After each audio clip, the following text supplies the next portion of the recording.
के धाम पर 551 विधान है।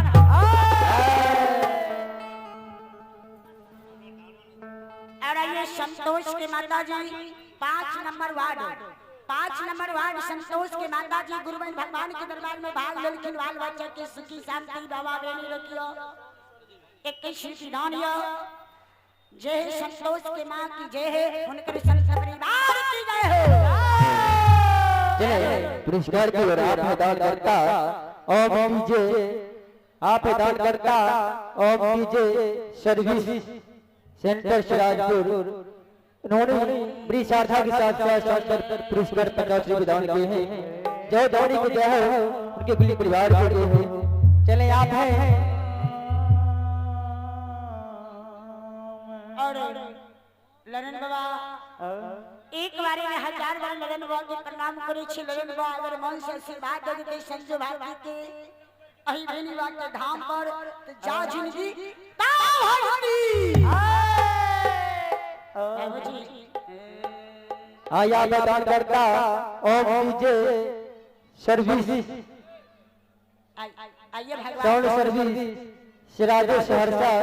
उन्होंने बड़ी श्रद्धा के साथ में सुंदर पुरस्कार 51 दिए हैं। आप हैं तोसी पंजाब। उन्होंने बड़ी श्रद्धा के साथ साथ वार्ड नंबर 6 शानदार पुरस्कार हैं 11 रुपए। और आप दान करता रोशन फूड प्लाजा। उन्होंने बड़ी श्रद्धा बढ़िया ही बाजार। आप है दान करता रोशन फूड प्लाजा बढ़िया ही बाजार। उन्होंने बड़ी श्रद्धा के साथ सुंदर पुरस्कार 101 दान किए हैं। हमर ललन बाबा गुरु महाराज के कहा कि संजय वे के गहवर से ज्योति के नाम वो से कहिया वहां से कहानी लेके चलियो। अच्छा की बात है बेनी के अंडू के सब कल के यहाँ गहवर से लेके चलियो। शरणा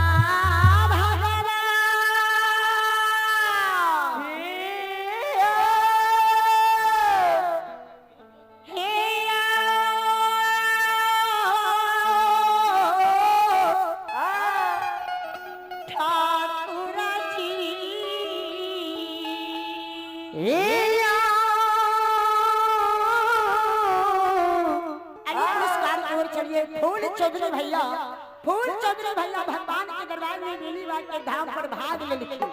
अहिना भाग दुनिया में कुछ नहीं जुड़ी 2 दिन का जिंदगी धाम तो धो बाल बच्चा मरा के जाल है लेकिन भगवान के दरबार में भाग ले लेकिन फूल चौधरी भैया अपना श्रद्धालु के साथ विधान है। और दिल बहादुर हारी भैया अपना दिल से श्रद्धालु के साथ विधान है। तो जय हो रानी रावण की जय हो और उनके संत परिवार की जय हो। बाबा ज्योतिहा धर्म के कहबर में मालिक कोढ़िया कया जे बनैया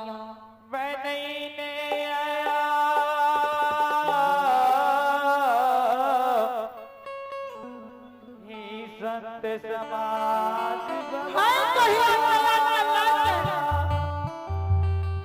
बाबू जी कौन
चले पुरस्कार की ओर सती नारी के गौना करा के पोटी में दे दिलिए। आप हैं दानकर्ता रमोकार यादव का पोता है ओम कुमार। उन्होंने बड़ी श्रद्धा के साथ साथ शानदार पुरस्कार 15 रुपए दान किए हैं। यह धर्म श्रद्धालु है उनकी माता पिता की देह है। और आइए आप दानकर्ता आप हैं मिथुन कुमार। आप दानकर्ता मिथुन कुमार मधेपुरा मुरलीगंज। उन्होंने बड़ी श्रद्धा के साथ साथ शानदार पुरस्कार है 22 रुपए। यह दौड़ी बाबू के है उनके कुल परिवार के हैं। चले आप दानकर्ता ओम डीजे साउंड सर्विस। आप हैं ओम डीजे साउंड सर्विस सिराजे सहरसा। उन्होंने बड़ी श्रद्धा के साथ साथ शानदार पुरस्कार है 50 रुपए। यह बहुत भावुक है उनकी कुल परिवार के लिए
माऊ की जय हो ए संकर परिवार की जय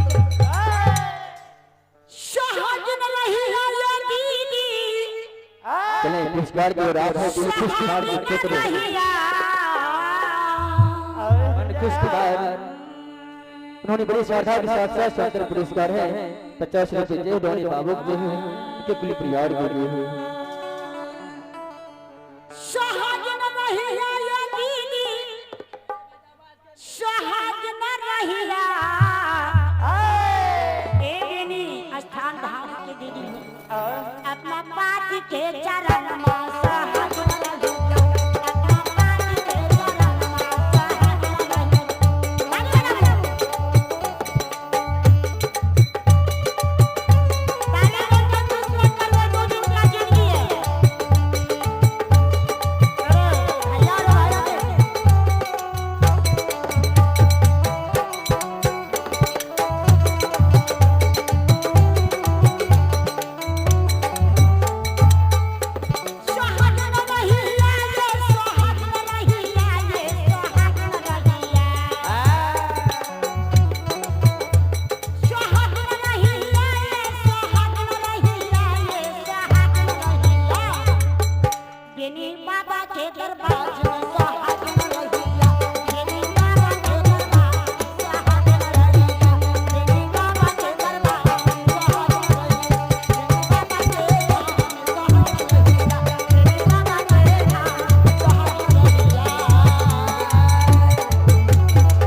आप अपना साथियों के साथ मंडप में पधारेंगे।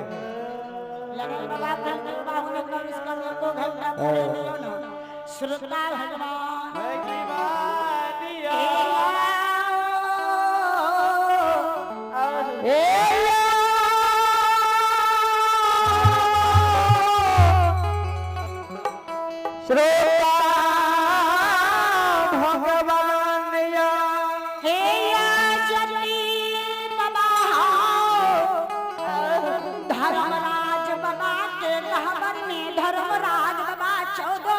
देवी बेटा के भगवान एक परमात्मा हे ठाकुर जी सुखा के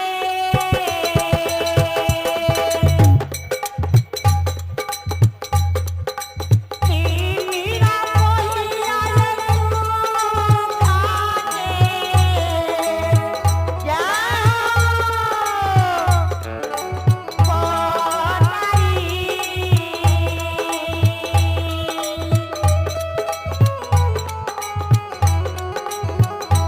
Hey,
सब मिलन के सब के लिए अगर 2 दिन में एको दिन नहीं हिस्सा भाग लो तो सबके भाग जाए